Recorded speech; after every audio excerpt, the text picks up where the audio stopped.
वृंदावन के गांव सुनरक में दलित नाबालिग के साथ रेप के बाद हत्या का मामला गरमाया हुआ है। बसपा सुप्रीमो मायावती के निर्देश पर पीड़ित परिवार से प्रतिनिधिमंडल ने मुलाकात की।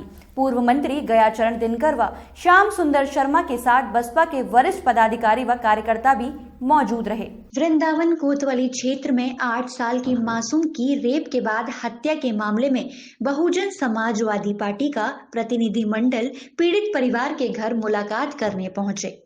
इस प्रतिनिधिमंडल में बसपा के कई पूर्व मंत्री, सांसद व विधायक और पदाधिकारी शामिल रहे।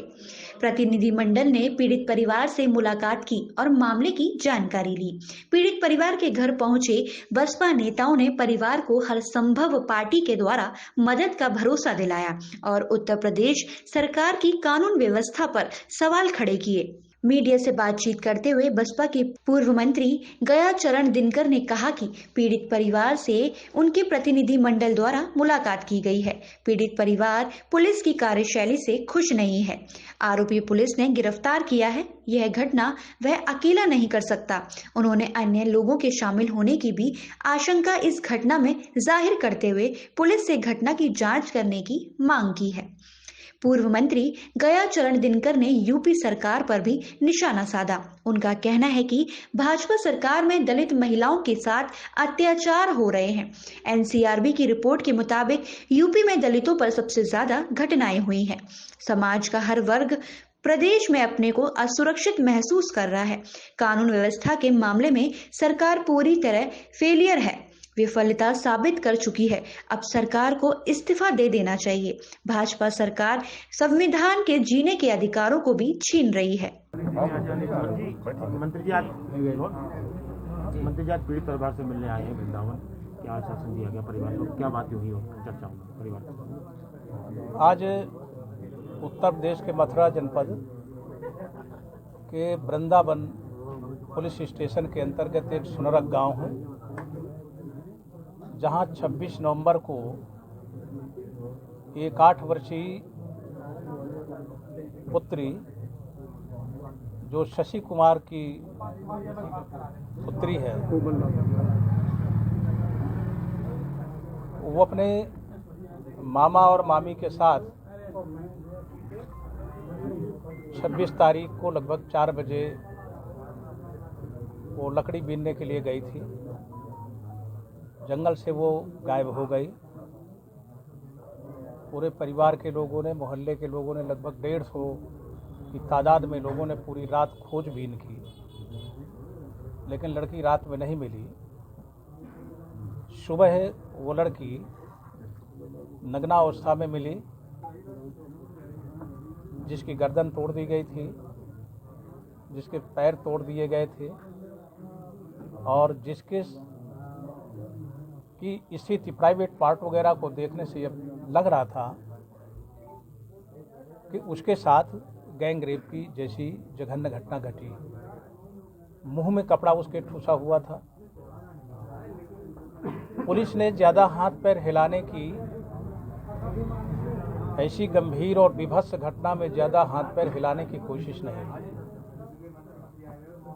26/27 की रात को एक अर्धविक्षिप्त टाइप का व्यक्ति संदिग्ध अवस्था में मिला था, जिसे परिवार के लोगों ने ही उसे पकड़ के पुलिस के हवाले कर दिया और पुलिस ने उतना ही मान करके 1-2 दिन के बाद ज़्यादा मेहनत नहीं की, 28 तारीख को उसको हवाला भेज दिया।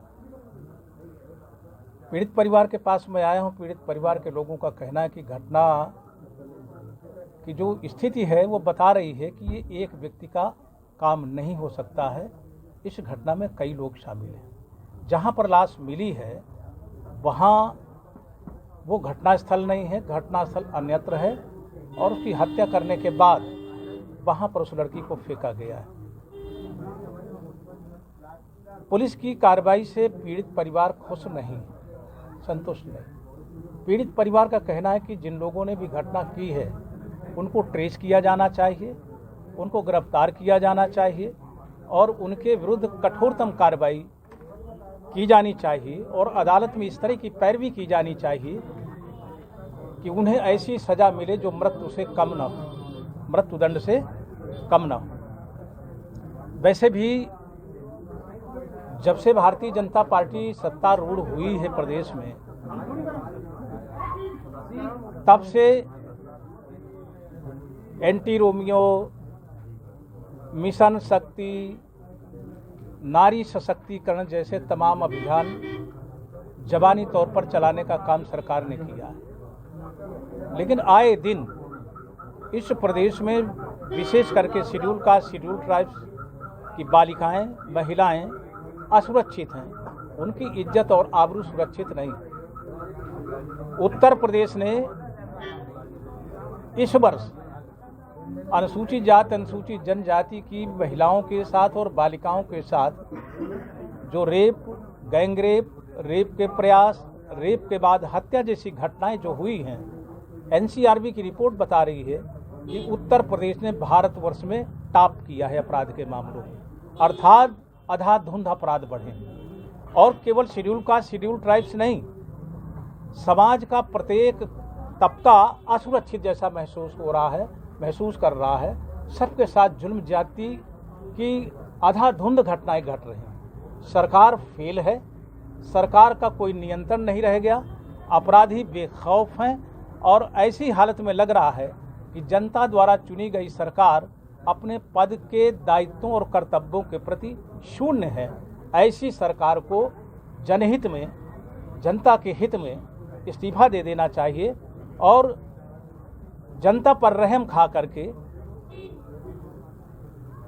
लोगों के जान, माल, ईमान और मजहब को जो रौंदा जा रहा है, वो सरकार के रहते रौंदा जा रहा है। यदि उत्तर प्रदेश की जनता पर उत्तर प्रदेश की सरकार रहम खाए और इस्तीफा दे दे तो शायद कुछ हद तक लोग जिंदा रह सकेंगे। संविधान में जो जीने का हक है, उस हक को भी छीना जा रहा है।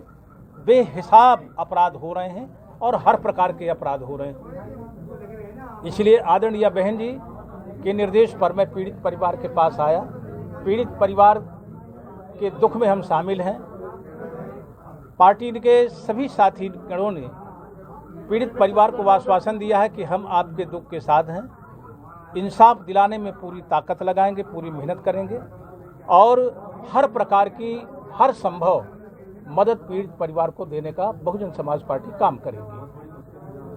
वहीं पूर्व मंत्री पंडित श्याम सुंदर शर्मा ने कहा कि आज बसपा का प्रतिनिधिमंडल पीड़ित परिवार के यहां आया है कि घटना की निष्पक्ष जांच होनी चाहिए।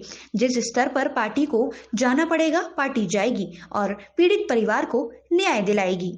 बहुजन समाजवादी पार्टी के लोग, ये बहन कुमारी मायावती जी के निर्देश पर ये डेलीगेशन है बहुजन समाज पार्टी और पूरी पार्टी हमारी इस ब्रूटल मर्डर विद रेप से बेहद खफा है, बेहद दुखी भी है और इसमें किसी भी हद तक पार्टी को जाना पड़ेगा, वहाँ पार्टी जाएगी। निश्चित रूप से इस पीड़ित परिवार को प्रत्येक दशा में न्याय दिलवा के रहेगी हमारी पूरी पार्टी।